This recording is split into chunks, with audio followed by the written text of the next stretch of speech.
아 육회야 아직. 유전팬데 이겨야지 오늘은. 그러니까. 카톡 왔다 잠깐만. 아빠 이거 먹자.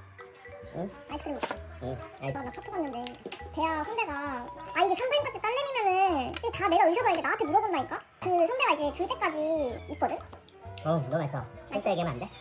아들 그래서 둘인데 아들이 둘? 응. 너보다 나이가 얼마나 많은데? 1살. 넌 뭐하냐? 아니 누구는, 어쨌든 아들이- 조용히 해봐 아들이 벌써 둘인데.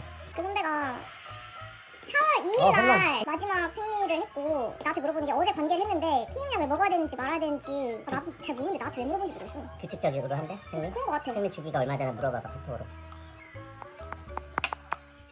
28일 주기래. 오늘 27일이지? 응 27일. 4월 2일이 마지막 생리래. 안 먹어도 돼. 만약 그런 상황에서 임신돼서 걔는 꼭 나도 키워드려. 만약에 피임에 실패하면은 응, 그렇게 전해줄게. 거의 뭐 박혁거사가 난생신화 같은 거거든. 안 그래도 너무 사업피임약 많이 먹어 걱정이야. 사업피임약이 임신이 될 가능성이 있을 때 먹어야 되는데 불안할 때 먹는다. 그래서 최근에 어떤 친구는 아빠 병원 환자인데 2달 동안 12번 먹었어. 그러면 뭐 이상 생기는 거 아니야 호르몬에? 그러니까 아빠가 마지막에 좀 먹지 말라고 하고 다른 방법을 제시해줬거든. 그 충분히 안 먹고도 넘길 수 있는 방법들이 있어. 그래서 좀 걱정이야. 아빠가 그거에 대해서 이번에 좀 만들어서 올릴게. 언니한테는 거의 안전해서 안 먹어도 된다라고 전해줄게. 하나만 더 약국이나 인터넷 가면 LH 키트라는 거 있거든. LH 키트가 뭔데? LH라고 배랑 키트가 있어. 한 하루 이틀만 자주 한번 해보라 그래. 오케이. 거기서 양성 나오면 냉큼 먹고 아니면 그냥 넘기고. 오케이. 너보다 한 살 많은 선배는 벌써 아들이 둘이라는데 너 뭐하고 있냐? 야구 보자. 병탐정 김원장. 안녕하세요. 병탐정 김원장입니다. 이번 영상은 여성분들께서 사업피임약을 좀 과하다 싶게 복용하는 경우가 점점 늘어가는 것 같아서 사업피임약 특집편을 준비를 했습니다. 피임약은 1950년대에 개발이 됐습니다. 그리고 그 당시에는 피임을 하면 안 된다는 생각이 강했던 시기고 피임이라는 것 자체가 합법적이지도 않았기 때문에 표면적으로는 여성 질환의 치료 또 월경의 조절 이런 목적을 표방하면서 처방이 됐습니다.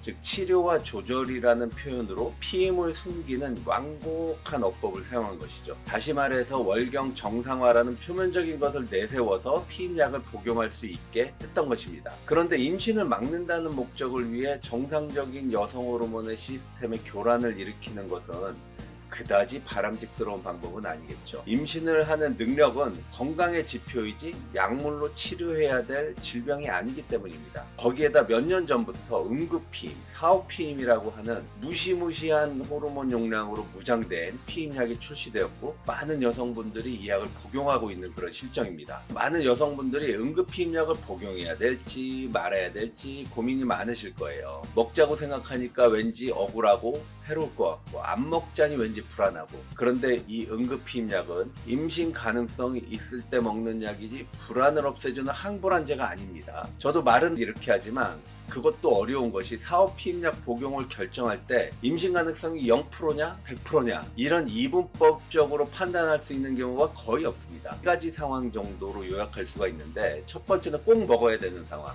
배란기에 성관계를 한 그런 상황이죠. 두 번째는 먹는 게 좋지 않을까라고 생각되는 상황. 배란기를 살짝 벗어나서 배란기 근처에 성관계를 한 경우 또는 배란기 때 질회사정을 한 경우 이런 경우에도 가능성이 좀 있겠죠. 세 번째는 이거 꼭 먹어야 될 필요가 있을까? 아마도 생리가 끝나고 며칠 이내이거나 일주일 이내에 생리가 시작되지 않을까라고 예상되는 상황 또는 시기적으로 위험 시기를 많이 벗어나긴 했지만 생리가 자주 주기가 바뀌는 경우 짧아지거나 길어지거나 이런 경우일 거예요. 마지막으로 절대 먹을 필요가 없어 라고 확신이 드는 경우는 생리 시작하고 하루 이틀 이내거나 아니면 2, 3일 후면은 생리를 할 것 같은 뭐 이럴 때일 겁니다. 그런데 이 네 가지 상황 역시 구분이 딱 되는 것도 아닙니다. 모호하죠.